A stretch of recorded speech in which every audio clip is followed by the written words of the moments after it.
Hello বন্ধুরা, আজকে আমাদের নিরামিষ রান্নার মধ্যে কি কি মেনু আছে দেখো, তোমাদের দেখাবো।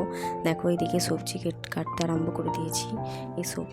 আজকে নিরামিষ রান্নার মধ্যে একটি স্পেশাল মেনু আছে, সেটি হলো পনির ভেন্ডি। পনির ভেন্ডিটা করে তোমাদের দেখাবো।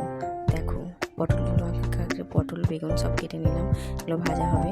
এবার এদিকে ঢ্যাঁড়স লঙ্কা রেখে দিয়ে এবার ঢ্যাঁড়সগুলো ভালো করে একটু ধুয়ে নিলাম। ধুয়ে নেওয়ার পর কাটবো ভালো করে একটু ধুয়ে নিয়ে ঢ্যাঁড়সগুলো কাটতে আরম্ভ করে দিলাম।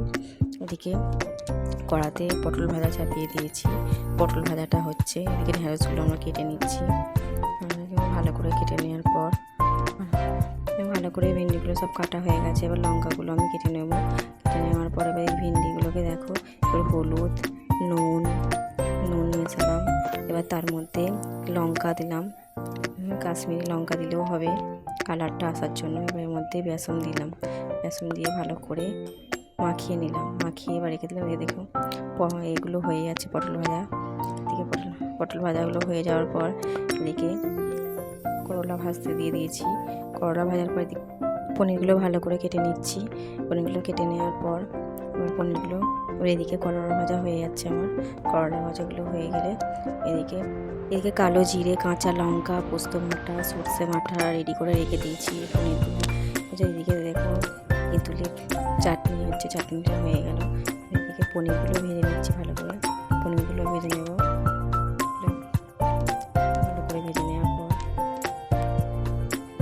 ভালো করে ভাজার পর তুলে নিলাম। তেলটার মধ্যে এবার ভেন্ডিগুলো দিয়ে দিলাম। ভেন্ডিগুলো ভালো করে ভেজে নিতে হবে।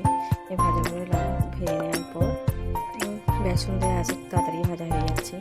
ভেজে নেওয়ার পর তুলে নিলাম। তুলে নেওয়ার পর তেল দিয়ে তার মধ্যে লঙ্কা কালো জিরে পোস্ত দেওয়ার পর একটু পোস্তটা ফ্রাই করে নিলাম।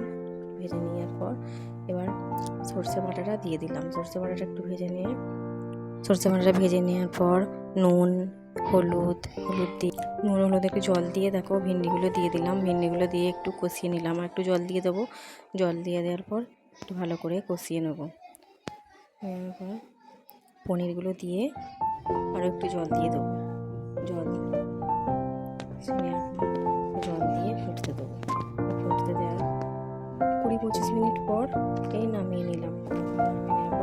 দেখো আমার আজকের মেনু কমপ্লিট। আমার প্রথম ব্লগ কেমন তোমাদের লাগলো একটু জানালো। লাগলে চ্যানেলটি সাবস্ক্রাইব করে পাশে থেকো।